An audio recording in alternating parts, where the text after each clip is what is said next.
Hey friends, my name is Dasha. Welcome back to my channel. Today we are talking about all of the books I read in January. So as of the day I am filming, I have finished 9 books total, but there's one that I definitely will finish by the end of the month that I will also talk about. Overall, I had a really good start to the year. I read some really good books, some kind of not so good books. I read what is definitely a new favorite of the year and of all time, I'm pretty sure. So let's get right into it. Normally I go from my least favorite to my favorite, but we're gonna kind of change that up just for this first few books that I want to talk about because they all kind of go together. And so this is the Shadow and Bone series by Leigh Bardugo. So we got Shadow and Bone and Siege and Storm, which I have finished, and Ruin and Rising, which I'm currently reading and anticipate on finishing very, very soon. So this is a buddy read that I'm doing with my friends Ray and Robin. Their channels will be linked down below, of course. And we're actually doing a buddy read of the whole Grisha verse that is currently published, as well as Rule of Wolves once it comes out, in anticipation for the TV show that's coming. So the Grisha trilogy specifically is a young adult fantasy series following Alina, who is a girl working for her military in this kind of Russian-inspired fantasy land.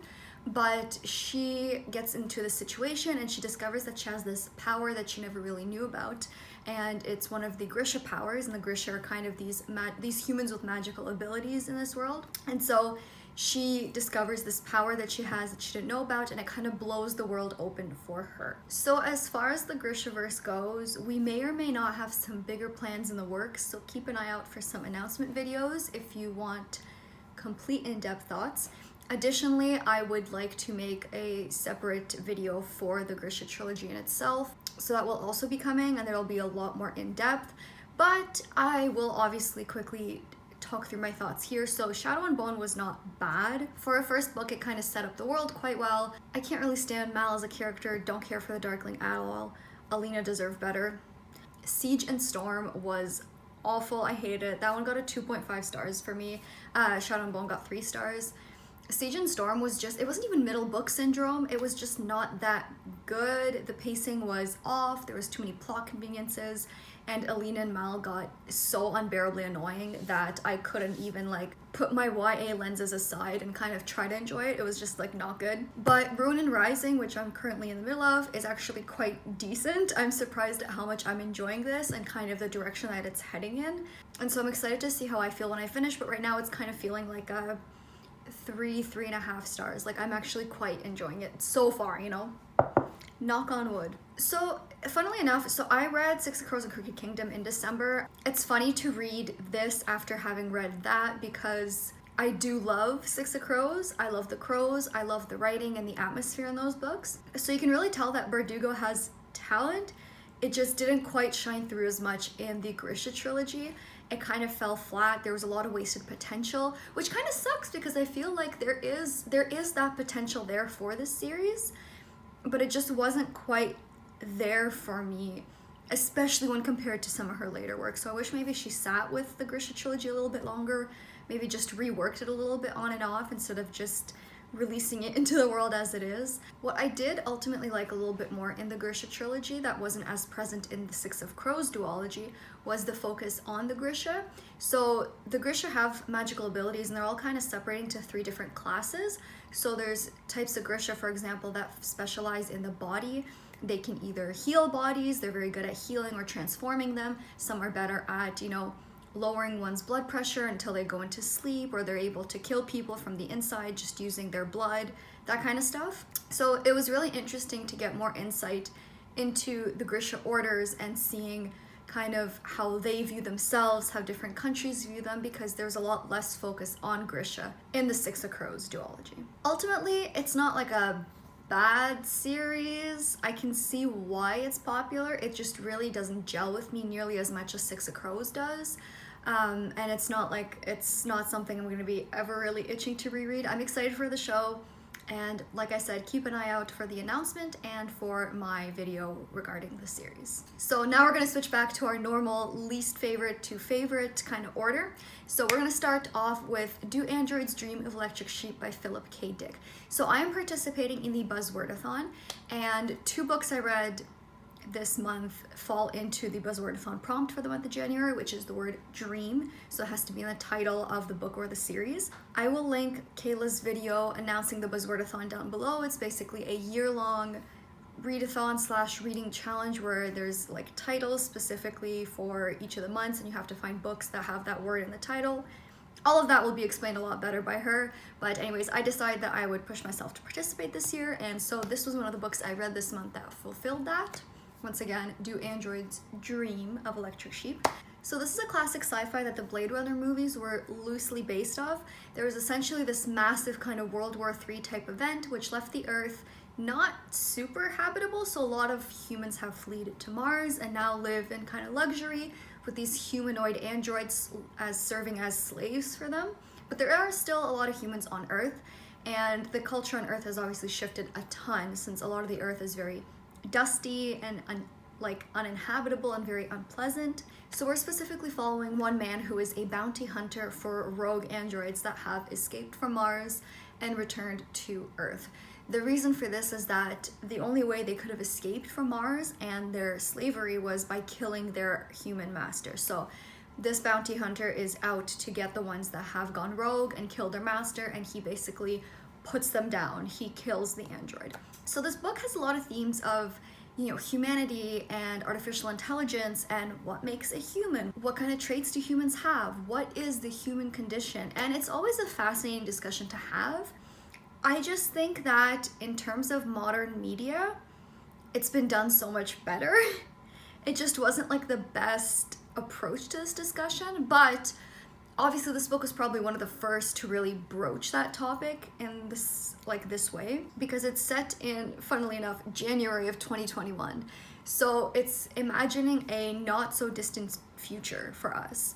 I found that while it has been done better, I can see the kind of groundworks that this book laid for these discussions of the human condition and humanity, and it was still kind of interesting. And it's also a really, really short book, so it moves really fast. It's just pretty much action-based, and you're able to see these discussions through conversations with the characters. It's not these massive soliloquies going off about these themes. It's really kind of focused on the action, and you're kind of seeing these discussions happen in front of you rather than having the author necessarily present all of it to you on a silver platter. I found that this one, like a lot of more modern classics, it's really hard to describe, but they all just have a very detached tone, if that makes sense.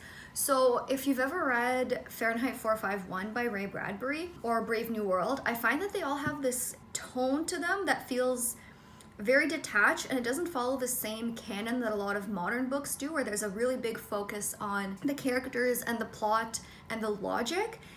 These books are all more focused on the themes and the message that the author is trying to convey, and there's nothing wrong in that. I just find it's always very jarring coming from reading a ton of current literature. Going back into modern classics like that, it always kind of takes me out of it a little bit, because the characters just seem so unrealistic and unrelatable, and the world's logic doesn't always make sense. But then you have to realize that these books were written specifically for the messages and for the themes that they were trying to convey. So it's always a bit of a disconnect, I find, when I read modern classics like that. But overall, I felt just pretty lukewarm about it. I didn't hate it, I didn't love it, but I did want to try dipping my toes into some classic sci-fi and classic fantasy. So this was a good start, and I will definitely continue, obviously. Just wasn't a favorite for me. So the next book I want to talk about is Spinning Silver by Naomi Novik. This is an adult fantasy loose retelling of Rumpelstiltskin. It's set in this Eastern European, mostly Russian, medieval, foresty setting. There's this kind of ice fae type creature called Starik, and you follow three women. You follow a few more point of views other than that, but you mainly follow three women who are kind of just navigating this world. So you follow Miriam, who is a daughter of a Jewish moneylender, which becomes a big theme in the book. You also follow Wanda, who is trying to escape her abusive household and ends up being kind of like an assistant to Miriam. And you also follow Irina, who is a wealthy duke's daughter from the town that some of Miriam's family lives in. That's a little bit bigger than like where she usually resides. So the girls' lives do all intersect, and there's a few other POVs thrown in and all of that. I'm very conflicted about this one even still. This was one of the first books I read this month because I'd started it in December, I think, and I just kind of had to put it down for a little bit. So to start off, I'm gonna try to be kind of brief because I do have a full video on this book coming soon, hopefully, assuming everything goes smoothly with moving, because I'm currently in the process of packing. But I'm really hoping to talk about this book soon because I have a lot of thoughts. The characters were good. The way they were written was fantastic. Their point of views were all distinct and really, really clear. But because of the fairy tale-esque nature of the story, anytime they were subjected to an event, their reactions to the event and the way they processed it was nothing like a normal person's. So I found it extremely hard to immerse myself in the story when the characters were just doing these things that normal people would not really do or not really react to. I also did enjoy, like I said, the POVs were all very different for all of the characters. However, there was no differentiation in the actual text. There was no heading distinguishing which character you were about to see their perspective, and all of the characters that were written in first person. So you would just get to like a paragraph break, or there would be like a little symbol breaking up the POVs, but you didn't know who it was. So it would take you out of the story every single time when you tried to contextualize who you were actually reading from. And it's just a very jarring reading experience. And then if that wasn't enough, the different point of views didn't quite work in that, for example, at some point you get the point of view of Wanda's little brother, who's a very young child. And if I'm not mistaken, I might be wrong, someone please correct me on this, he seems to have possibly some kind of learning disability or some other kind of disability that inhibits his social skills and his ability to understand what's happening around him. And for some reason, he was chosen as the point of view for one of the only like 2 big fight scenes in this book. Because this book is not very action-based. It is very, very, very heavy on like atmosphere and characters and building up this rich fairy tale. So I was very confused when we came to one of the only fight scenes in the book, and it was through the point of view of a young child that didn't even know the context of who was fighting. So you are as confused as the child when you're reading. To me, it made no sense, personally. I will say I absolutely love the atmosphere. I thought it was like that cold, wintry, foresty vibe. I got it all. It was great. But that was one of the only things that I really genuinely loved about the book. Everything else, I could see the merit sometimes, but I didn't enjoy it. My enjoyment for this book was honestly not that high, so this ended up being a 3-star for me. I don't want to stop anyone else from trying it. It might be for you, and it is a quite well-loved book along with Uprooted. I just think that this style of story might not be for me. And again, keep an eye out for my full review that's coming. I really, really kind of go in depth even more about, you know, the characters and the point of views and other things that I had issues with and other things that I did like. So that will be coming to you hopefully this month, if not sometime relatively soon. So the next book I want to talk about is A Feast for Crows by George R.R. Martin. This is the 4th book in the A Song of Ice and Fire series, which is this massive, expansive, adult epic fantasy that I've been reading for the last, I started maybe in August going through the series.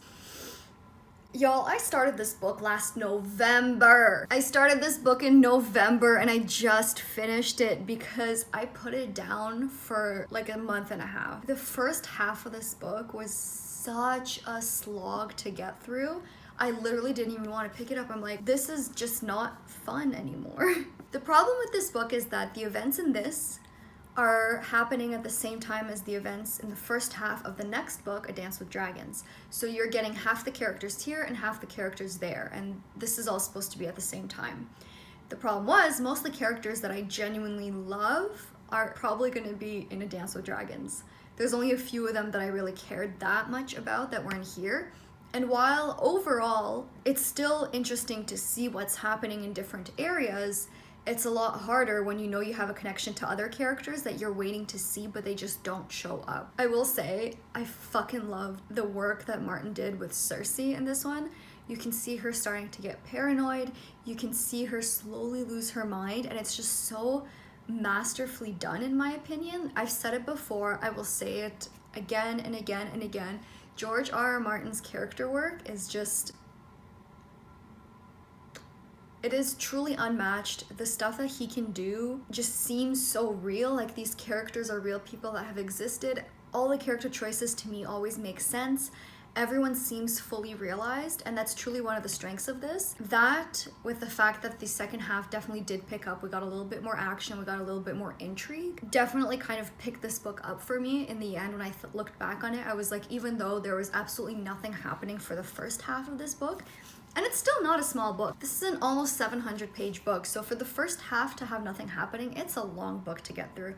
But again, coupled with the character work that was still happening in the beginning, mixed with the more action that was happening at the end, made this overall not too bad. I ended up giving it 4 stars. It like just made it to 4 stars based on the Copal rating system that I used, but I couldn't give this anything less. Like, I can't find many faults in the series in general, and this book was not an exception. Even though it was slow, thinking about it, there was still character work being done, and there was still different perspectives that were necessary to tell the full story, so I ended up enjoying it, thank God, more than I was at the beginning, and I'm definitely going to try to get to A Dance with Dragons soon and catch up with the series. The next book I want to talk about is A Secret History by Donna Tartt. So this is a literary fiction mystery. The story follows Richard, who goes to join this classics program at this kind of isolated arts college in New England, and he meets this group of people that are in his classics program that are a little bit odd due to the isolated nature of their program and their very eccentric professor.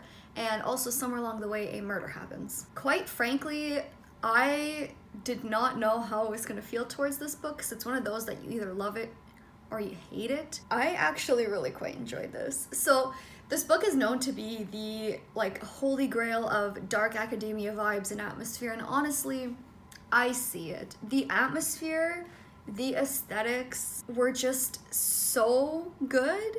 I'm coming to slowly realize that I am a very aesthetics driven reader. I really enjoy, whether it be fantasy or literary fiction, when there's a really good atmosphere and setting that really helps me push through any kind of other issues I may have with stories. This was just impeccable. Even when Donna Tartt was describing the twins' apartment, it was there. It was like I was there and I was feeling it, and it was just dripping off the page. It was so real, you could taste it, and it was just such a beautiful thing to witness. Tartt's writing in general is mind-blowing. It is so fucking good. Like, okay, hold on, where is it? To be absolutely free.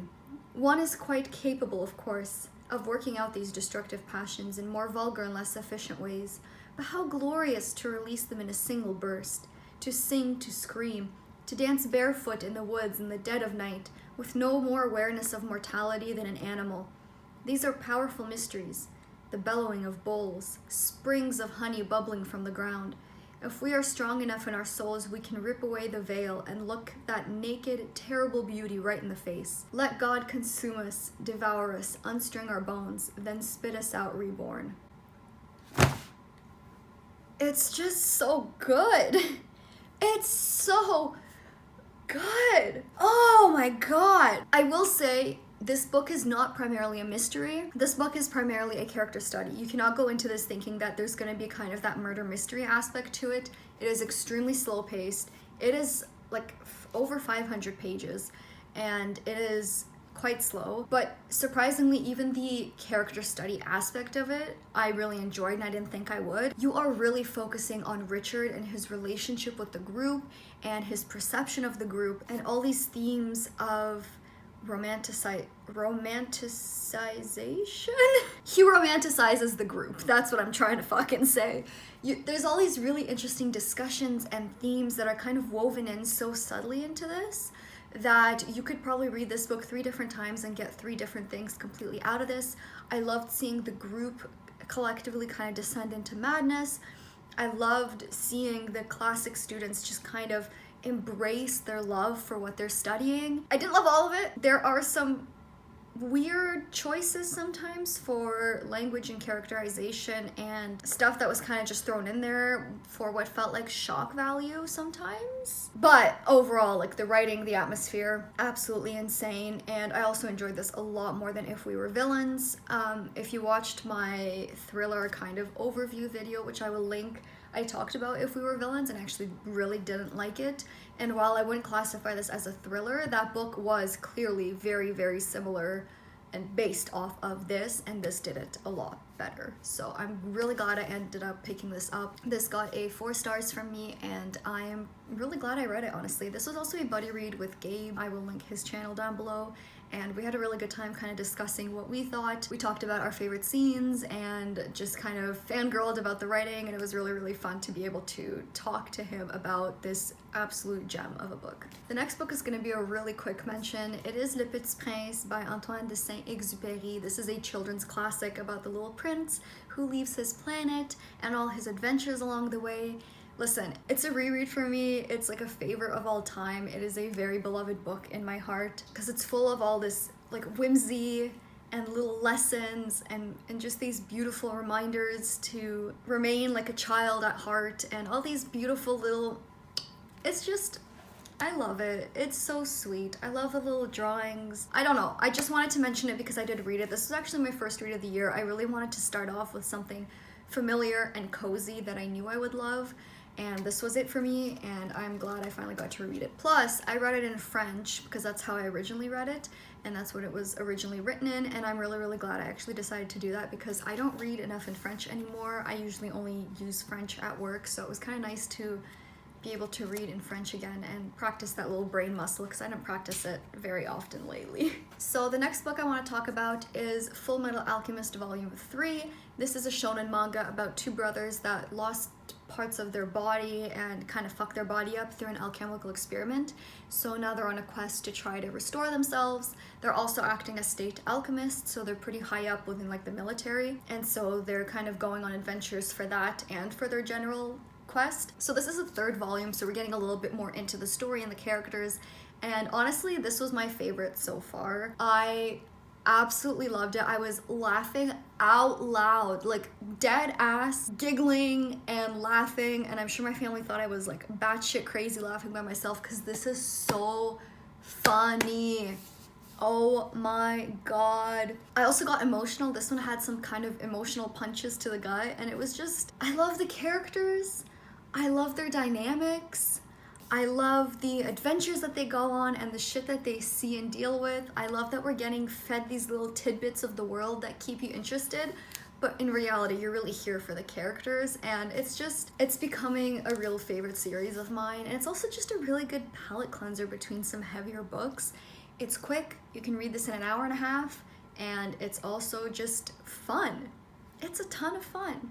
So I can't wait to continue with the series. This got, like, the more I think about it, I should give it 5 stars. I gave it 4.5 because there's not a lot of plot, but god damn, it's so much fun. I love it. So the final book I want to talk about, this is like a favorite of the year and a favorite of all time, I can already tell. I read The Killing Moon by N.K. Jemisin, the first book in the Dreamblood duology.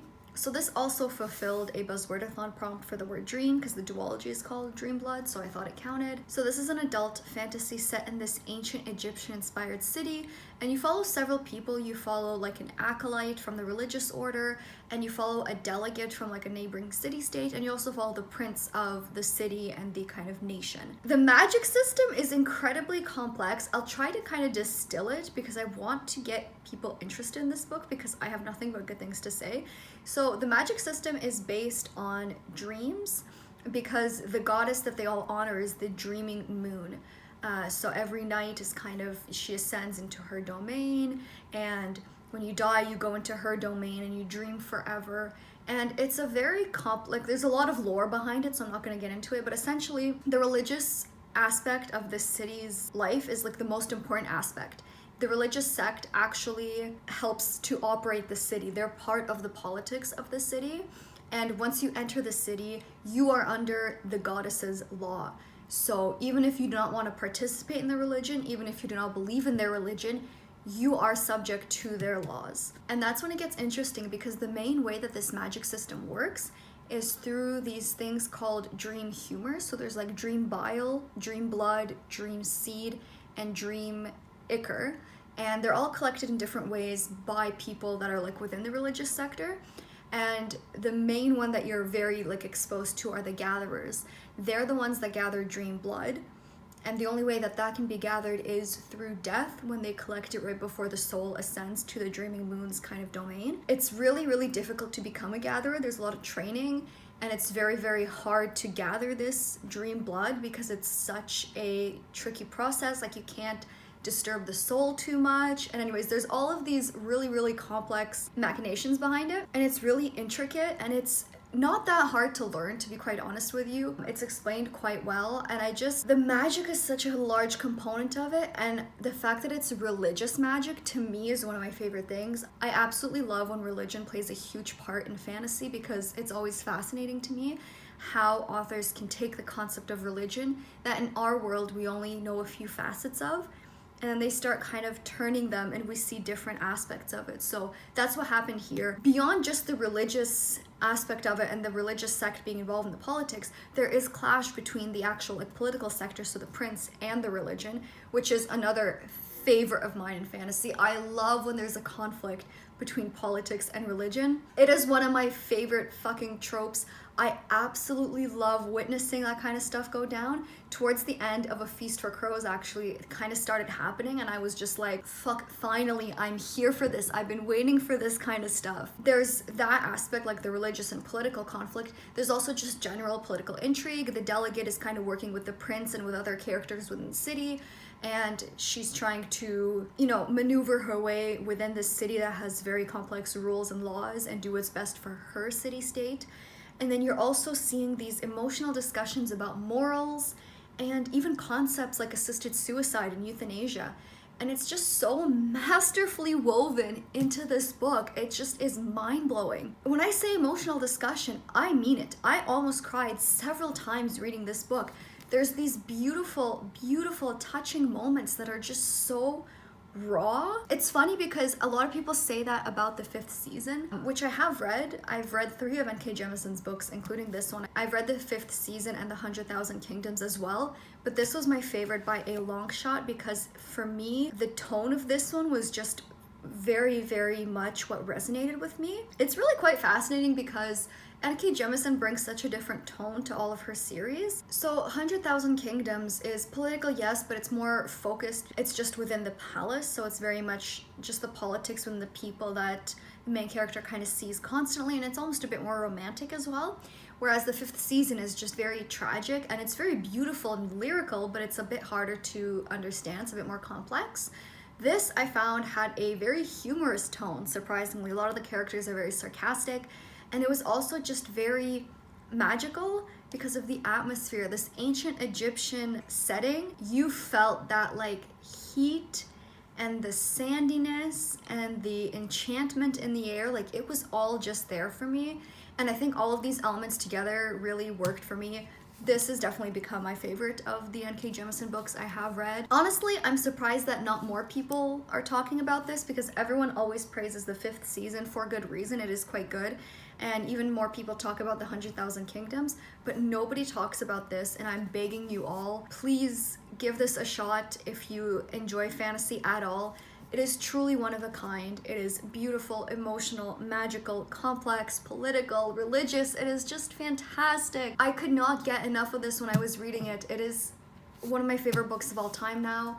I definitely can't wait to read the sequel, and I implore all of you to please, please pick this up if it even sounds remotely interesting to you. It's absolutely incredible. It is so complex, and it is just amazing. That about does it for today's video. Thank you so much for watching. Let me know if you've read any of these or what you read in January. As usual, my social media is linked down below. You can always come talk to me there, and I will see you on the next one. Bye, guys.